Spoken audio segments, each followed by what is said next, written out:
1865 में पैदा हुए और जगरांव पंजाब, जो वर्तमान में हम यदि यूं कहें कि पाकिस्तान में वो गांव है अभी वर्तमान में, परंतु मेरे दिमाग में एक बार बार बार कौंधती थी, एक प्रश्न आता था, आखिर मैं हिसार जाता हूँ, हिसार में लाला लाजपत राय का बहुत अच्छी मूर्ति लगी हुई है, उनका हिसार से क्या कनेक्शन है, हरियाणा से क्या कनेक्शन है?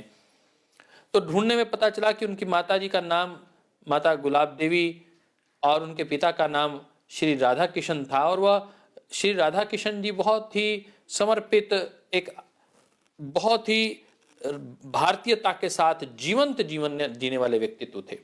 और उनकी माता जी बहुत समर्पित, एक जिसे कहें मृदुभाषी और ईश्वर की अनन्य भक्त थीं। परंतु लाला लाजपत राय, जो उनकी एक संतान के रूप में मैं उनको आपके साथ जैसा परिचय करवा रहा था, राधा किशन और गुलाब देवी की संतान के रूप में जो उनको पहचान मिली, वो हिसार से कैसे जुड़े?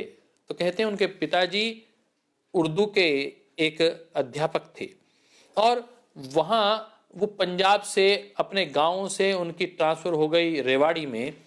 रेवाड़ी में उन्हें उर्दू के अध्यापक के रूप में काम करना पड़ा और वहाँ से हिसार लॉ कॉलेज में लॉ करने के बाद प्रैक्टिस करने के लिए लाला लाजपत राय हिसार आए और उन्होंने वहाँ आर्य समाज की स्थापना की। आज भी आर्य समाज नागौरी गेट उनके नाम से जाना जाता है और वह चौक भी लाला लाजपत राय चौक के नाम से, और वहाँ हरियाणा में एक वेटनरी कॉलेज है, एकमात्र गवर्नमेंट का वेटनरी कॉलेज है, वो भी लाला लाजपत राय के नाम पर उसको सम्मान पूर्वक श्रद्धांजलि के रूप में हरियाणा सरकार ने उसको नाम दिया है, लाला लाजपत राय वेटनरी कॉलेज। तो ये बात आपके ध्यान में आ गई कि लाला लाजपत राय का हरियाणा से, रेवाड़ी, हिसार से जुड़ाव कैसा रहा। और हम अब आगे चलते हैं तो आर्य समाज से कैसे जुड़ाव रहा। मैंने कहा आर्य समाज में एक्टिव हुए हिसार में, और वहाँ से ही कांग्रेस में वो नामित हुए, 4 लोग नामित हुए। लाहौर का जो बहुत बड़ा कांग्रेस का अधिवेशन था उसमें लाला लाजपत राय एक प्रतिनिधि बनकर वहाँ पर गए थे। आर्य समाज की यदि बात करी जाए तो स्वतंत्रता आंदोलन, स्वदेशी आंदोलन, वंदे मातरम और आर्य समाज, ये चारों आपस में एक दूसरे के पर्यायवाची शब्द हैं। स्वतंत्रता आंदोलन स्वदेशी आंदोलन के बिना अधूरा, स्वदेशी आंदोलन वंदे मातरम के बिना अधूरा, और वंदे मातरम आर्य समाज के बिना अधूरा। और इन सब के पूरक तत्व के रूप में कोई व्यक्तित्व कार्य कर रहा था तो वह थे लाला लाजपत राय। मैं एक चित्र मुझे बार बार बरबस अपनी ओर खींचता है और वह चित्र है लाल, बाल और पाल का। पंजाब, महाराष्ट्र और बंगाल, स्वतंत्रता आंदोलन इस त्रिमूर्ति के बिना आप समझ ही नहीं पाएंगे।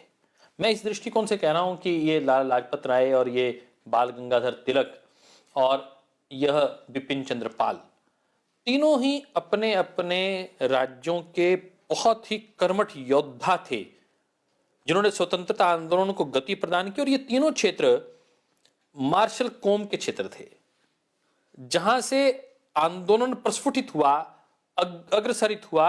यदि कोई इतिहास का विद्यार्थी है, भारतीय स्वतंत्रता आंदोलन को जानना चाहता है, वह निश्चित रूप से इन तीनों को जाने बिना आगे नहीं बढ़ सकता। परंतु आज मैं जिसकी चर्चा कर रहा हूं उस एक बड़े व्यक्तित्व का नाम है लाला लाजपत राय। लाला लाजपत राय अभी, क्योंकि मात्र 2 दिन पहले ही उनका जन्म दिवस था, 23 जनवरी को नेताजी सुभाष चंद्र बोस का जन्म दिवस होता है और 28 जनवरी को लाला लाजपत राय का जन्म दिवस होता है। उनके इस जयंती दिवस के उपलक्ष्य में मैं यह उनको श्रद्धांजलि स्वरूप भारत स्वाभिमान पतंजलि योग समिति के कार्यकर्ताओं की ओर से उनको नमन करते हुए आज उनकी विषय में ये चर्चा कर रहा हूं। और ये चर्चा इस दृष्टिकोण से भी है क्योंकि हम बहुत बड़े जब चीजों को देखते हैं, एक आंदोलन को देखते हैं, स्वतंत्रता आंदोलन को देखते हैं, तो अपने ध्यान में आता है कि शायद आज 30 जनवरी है तो 30 जनवरी की बात करें तो महात्मा गांधी जी के शहादत दिवस की बात आती है। हम सारे स्वतंत्रता आंदोलनों को महात्मा गांधी के आसपास घूमते हुए देखते हैं, परंतु वास्तविकता इससे बहुत बहुत अलग है।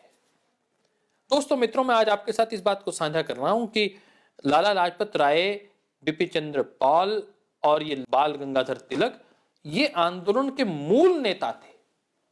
ये वो लोग थे जिन्होंने आंदोलन को केवल मात्र दिशा और गति ही प्रदान नहीं की, जिन्होंने विचार के साथ बोया है, अपने रक्त के साथ इसको सींचा है। और आखिर भगत सिंह को क्यों उठानी पड़ी बंदूक, क्यों सैंडर्स की हत्या करनी पड़ी? अरे जब इतने बड़े नेता का जो बिल्कुल शांतिपूर्वक प्रोटेस्ट कर रहे हो, यदि उसके ऊपर लाठियां बरसा कर उसको मार दिया जाता है और योजनापूर्वक मारा जाता है, तो क्यों ना भारत का वह गर्म खून खोलता और क्यों ना भारत के क्रांतिकारी उसका बदला लेते। तो लाला लाजपत राय जिन्होंने विरोध किया, साइमन कमीशन, गो बैक के नारे लगाए, उनको टारगेट करके लाठियां बरसाई गईं। और ये सब लोग आप जानते हैं, मैं ज्यादा इस विषय में नहीं जाना चाहता। वो लाठियां जब बरसाई गईं तो वह उनके अंतिम क्षणों में उन्होंने कहा कि ये जो लाठियां बरसाई गई हैं ये अंग्रेजी साम्राज्य के ताबूत की कील साबित होंगी। ये उनके जो वाक्य हैं वो वाकई साबित हुए। और जैसे जैसे भगत सिंह का केस आगे बढ़ा, लाला लाजपत राय के बदले लेने की बात आगे बढ़ी, देश के हजारों नौजवान इस पूरी आंदोलन में कूद पड़े और अंग्रेजों को सत्ता सौंप के जानी पड़ी। अंग्रेज सत्ता हमारे हाथों में छोड़कर नहीं गए हैं, हमें कोई भीख देकर नहीं गए, उसकी हमने कीमत दी है। और वो व्यक्तित्व आज हम चर्चा कर रहे हैं जिसने अपने जीवन की कुर्बानी दी है। आपके साथ मैं इस चर्चा को आगे बढ़ाता हूं। स्वतंत्रता आंदोलन की जब बात की जाती है तो मैंने कहा कि ये तीन व्यक्तित्वों के बिना ये पूरा आंदोलन आपको समझ ही नहीं आएगा। आपको ये बताना बहुत आवश्यक है कि महात्मा गांधी अफ्रीका से वापस लौटे 1915 और 16 में। उससे पहले भारत एक दंश अंग्रेजी साम्राज्य का झेल चुका था। एक आंदोलन अपनी परिणति को प्राप्त हो चुका था। एक आंदोलन की धार उसने अंग्रेजी साम्राज्य को झुकाकर अपनी सत्ता को अंग्रेजी साम्राज्य के सामने स्थापित कर दिया था। और वह था बंगाल का विभाजन का समय। 1905 में जब बंगाल का विभाजन हुआ तो इधर पंजाब से लाला लाजपत राय खड़े हो गए, उधर बाल गंगाधर तिलक खड़े हो गए महाराष्ट्र से, उधर बंगाल से खड़े हो गए विपिन चंद्र पाल। वंदे मातरम के नारे गुंजाते हुए चहुं ओर से जब इतना दबाव बढ़ गया, अंग्रेजों को बंगाल का विभाजन वापस लेना पड़ा। यूं ऐसा नहीं कहा जाता कि भारत का विभाजन टाला जा सकता था। वास्तविक ये बात को आप इस बंगाल के विभाजन से सत्य मान के चल सकते हैं। लाला लाजपत राय कहते हैं कि बंगाल का विभाजन हमारी छाती पर होगा। यदि वैसा नेता जीवित होता तो भारत का विभाजन नहीं हो सकता था। भारत का विभाजन किस कारण हुआ आज मैं उसके ऊपर नहीं जाना चाहता, परंतु इसको टाला जा सकता था। मैं इस बात को 100% गंभीरता के साथ लाला लाजपत राय के विषय में जानने वाले लोग, उनको समझने वाले लोग इस बात को 100% स्वीकार करेंगे। केवल मात्र आंदोलन ही नहीं, वो व्यक्ति जिस व्यक्ति ने आर्य समाज को अपनी मां कहा, महर्षि दयानंद को अपना मानस पिता के रूप में स्वीकार किया और कहा कि आर्य समाज मेरी मां है और आज यदि भारतीय समाज को जीवंत करना है तो हमें आर्य समाज के नियमों पर चलना ही होगा, महर्षि दयानंद के सिद्धांतों पर चलना ही होगा।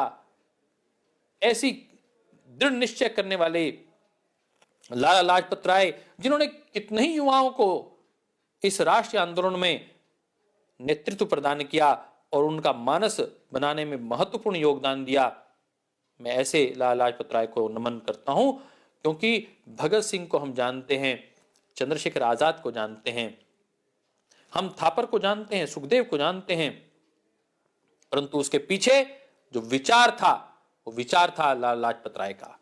उन युवाओं को प्रेरित करने का जो कार्य कर रहे थे वो लाला लाजपत राय थे। ऐसे नहीं, उनको सिंह कहा जाता है, उन्हें पंजाब का केसरी कहा जाता है, पंजाब का शेर कहा जाता है, क्योंकि जो बात उनको सुनता था, जो उनकी बात सुनता था, वो राष्ट्र के लिए दीवाना हो जाता था, राष्ट्र के लिए कुर्बानी देने के लिए तत्पर हो जाया करता था। महात्मा गांधी के साथ लाला लाजपत राय ने कार्य किया, इसमें कोई दो राय नहीं, परंतु उस वक्त बड़े नेताओं में, स्वतंत्रता आंदोलन के नेताओं में हम लाला लाजपत राय को जब देखते हैं तो महात्मा गांधी के आने से पहले ही, बहुत समय पहले से ही उस कार्य में, आंदोलन को गति दे रहे थे। और यह स्वदेशी आंदोलन की जो आज हम बात सुनते हैं परम श्रद्धेय स्वामी जी महाराज से, हमारे माननीय प्रधानमंत्री जी कह रहे हैं आत्मनिर्भर भारत, दोनों मैं समझता हूं, आप भी इस बात को मानेंगे, दोनों ही एक दूसरे के पर्यायवाची शब्द हैं। भारत के वजीर कह रहे हैं कि आत्मनिर्भर भारत, और भारत के एक फकीर कह रहे हैं स्वदेशी भारत का निर्माण करना। दोनों ही एक दूसरे के पूरक, दोनों ही एक दूसरे के पर्यायवाची शब्द हैं, और दोनों से ही भारत का निर्माण होगा, मूल निर्माण होगा। मैं इसलिए इस बात को कहना चाह रहा हूं कि उस वक्त भी यह बात को अच्छे से हमारे नेता जानते थे, समझते थे। उन्होंने स्वदेशी आंदोलन के मूल में इस स्वतंत्रता आंदोलन को रखा ही था। स्वदेशी एक मुखर आवाज थी, परंतु अभिव्यक्ति थी वह स्वतंत्रता आंदोलन की। और इसमें हमारे गुरु राम सिंह जी कूका, आप सब लोग जानते हैं कि सिख परंपरा में नामधारी सिख अपने आप में एक अलग अस्तित्व रखते हैं। सफेद पगड़ी, सफेद पूरी वेशभूषा धारण किए हुए ये गठीले नौजवान जो आपको दिखाई दें तो आप समझ लीजिएगा कि ये नामधारी सिख हैं, और आज भी उस परंपरा को इन्होंने जीवंत रखा हुआ है। उस वक्त कमाल कर दिया साहब इन लोगों ने कि अंग्रेजों की जितनी व्यवस्थाएं थी, सारे लोग कहने लगे कि इनकी व्यवस्था बहुत अच्छी है, इनकी वाहन की व्यवस्था बहुत अच्छी है, इनकी डाक की व्यवस्था बहुत अच्छी है। उन सारी व्यवस्थाओं का अल्टरनेट उस वक्त इन्होंने देने का प्रयास किया गुरु राम सिंह जी कूका ने। और ये नामधारी समाज ने 1871-72 में इस कार्य को बहुत तीव्रता से गति दी और इस आंदोलन को गतिमान किया। 156 वर्ष पूर्व पैदा हुए लाला लाजपत राय, 1865 में उनका जन्म हुआ। आप देखिए मात्र 29 वर्ष की आयु में, केवल मात्र 29 वर्ष की आयु में, आज का युवा तो 27-28 वर्ष तक तो केवल अपनी पढ़ाई खत्म करता है, उसके बाद सोचता है कि मुझे क्या करना है, फिर कहीं उसकी जाके प्रक्रिया शुरू होती है और फिर अंततः गत्वा वह एक क्लर्क या एक कहीं नौकरी ढूंढने तुमने ही रह जाता है। परंतु लाला लाजपत राय कैसा व्यक्तित्व थे। एक तरफ वो आर्य समाज का स्थापना कर रहे हैं, नागौरी गेट आर्य समाज की स्थापना कर रहे हैं, आर्य जगत का पब्लिकेशन कर रहे हैं। एक तरफ वो लाला हरदयाल जी के साथ, महाशय कृष्ण जी के साथ लाहौर आर्य समाज में नेताजी सुभाष चंद्र बोस के साथ मिलकर पूरे भारत को कैसे आजाद किया जाए, सशस्त्र क्रांति कैसे की जाए, उसका पूरी इसकी व्यूह रचना कर रहे हैं। मैं उसके चित्र आज आपके साथ साझा कर रहा हूं। वो दुर्लभ चित्र आज आपके साथ साझा कर रहा हूं जो बता रहे हैं कि नेताजी सुभाष चंद्र बोस स्वयं आर्य समाज लाहौर में आया करते थे, लाला लाजपत राय महाशय कृष्ण जी से मिला करते थे, और किस प्रकार आर्य समाज पूरे के पूरे स्वतंत्रता आंदोलन की नींव थी, उसकी धुरी थी, उसका मूल केंद्र बिंदु था। इस बात को इंगित करता हुआ यह चित्र आप जब देखेंगे तो आपको अनुभव होगा कि लाला लाजपत राय और नेताजी सुभाष चंद्र बोस कितने मुखर होकर कार्य कर रहे थे, और उस कार्य करने में उनका जो सोच थी वह राष्ट्र के पुनर्जागरण की सोच थी, और उसमें स्वदेशी एक बहुत बड़ा प्रकल्प था। मैं आपका जो ध्यान आकृष्ट करना चाहता हूं, स्वदेशी आंदोलन की बात में बार बार क्यों कर रहा हूं, मैं गुरुवर राम सिंह कूका जी के विषय में जो बात कर रहा हूं, नामधारी सिख के विषय में बात कर रहा हूं, आखिर क्या पर्याय है मेरा? उसके पीछे मेरा एक पर्याय है कि वर्तमान में जैसे परम श्रद्धेय स्वामी जी महाराज स्वदेशी की बात करते हैं, भारत को सशक्त और भारत को गौरवशाली करने के लिए स्वदेशी की भूमिका उस वक्त लाला लाजपत राय भी जानते थे। वह एक वकील के रूप में, मैंने कहा कि एक शिक्षा आंदोलन के लिए उन्होंने महात्मा हंसराज का सहयोग किया, डीएवी की स्थापना की। मैं जिस कॉलेज में पढ़ा उस कॉलेज के जो संस्थापक थे दयाल सिंह मजीठिया ने एक कॉलेज का निर्माण किया लाहौर में। वो लाहौर का कॉलेज करनाल में शिफ्ट हुआ, और दिल्ली में आज केवल 2 ही कॉलेज हैं दयाल सिंह के नाम से। मुझे उस कॉलेज में पढ़ने का अवसर मिला। तो दयाल सिंह मजीठिया और लाला लाजपत राय, इन दोनों ने मिलकर जहां ट्रिब्यून का निर्माण किया, एक समाचार पत्र का निर्माण किया, जहां आर्य जगत का निर्माण किया, वहां एक पंजाब नेशनल बैंक का निर्माण भी किया। दोस्तों, आपको जानकर अचरज होगा, आज लगभग 19 से 20 करोड़ इसके ग्राहक हैं। और ये ज्यादा नहीं तो लगभग 30 देशों में इसकी शाखाएं चलती हैं। और इसका निर्माण कब हुआ साहब? इसका निर्माण 1894 में लाला लाजपत राय ने, दयाल सिंह मजीठिया ने किया। 1894, अर्थात मान लीजिए 29 साल की आयु में लाला लाजपत राय एक स्वदेशी भारत की कल्पना कर रहे हैं। भारत की पूंजी को स्वदेशी हाथों में रखा जाए, इसकी योजना बना रहे हैं।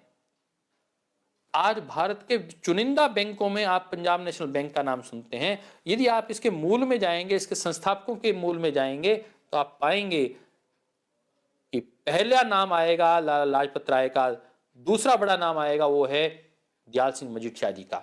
तो ये जो कुछ ऐसे व्यक्तित्व थे जिन्होंने भारत को दिशा दी।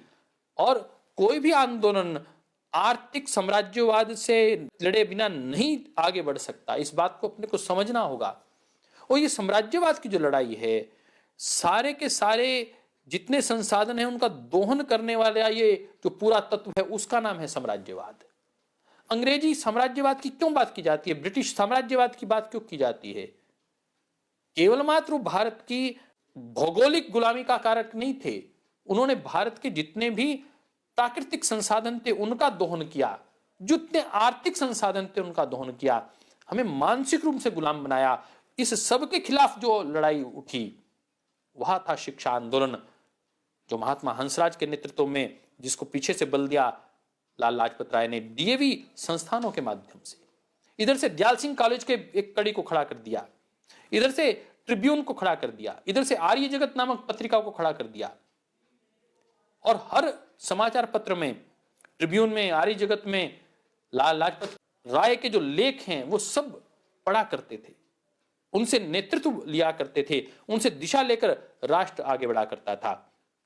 धन्य है वो माता पिता, धन्य है वो समाज जिन्होंने ऐसे गौरवशाली पुत्र को पैदा किया और जिसने राष्ट्र को नेतृत्व प्रदान किया। एक स्वदेशी भारत का सपना देखने वाला, एक आर्थिक आजादी का सपना देखने वाला, एक आर्थिक महासाम्राज्य के खिलाफ लड़ाई लड़ने वाला भारत तैयार करने में पंजाब नेशनल बैंक की भूमिका को हम भूल नहीं सकते। हम भूल नहीं सकते लाला लाजपत राय के उस अमर बलिदान को।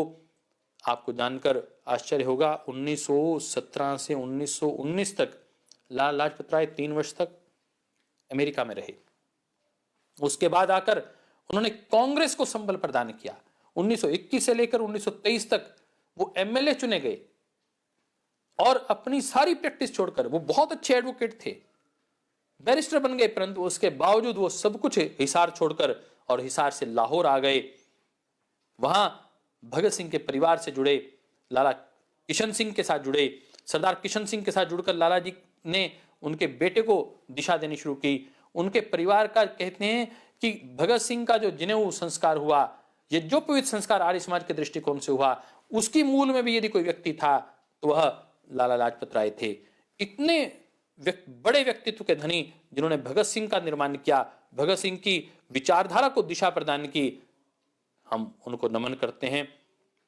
भारतीयता स्वदेशी के इस संवाहक को, ऐसे छत्रप को, ऐसे विचारधारक को और ऐसे क्रांति की ज्वाला को जिसे पूरा राष्ट्र पंजाब केसरी के नाम से जानता है, आइए हम सब उनको नमन करें, उनको श्रद्धा सुमन अर्पित करें। और भारत की स्वतंत्रता आंदोलन में जब भी हम बात करें स्वतंत्रता सेनानियों की, तो स्वतंत्रता सेनानियों में हिमालय जैसा व्यक्तित्व रखने वाले इस त्रिमूर्ति को, लाल पाल बाल की मूर्ति में लाला लाजपत राय को कभी ना भूलें। उनको हम हृदय से श्रद्धांजलि अर्पित करते हैं, नमन करते हैं। जय भारत,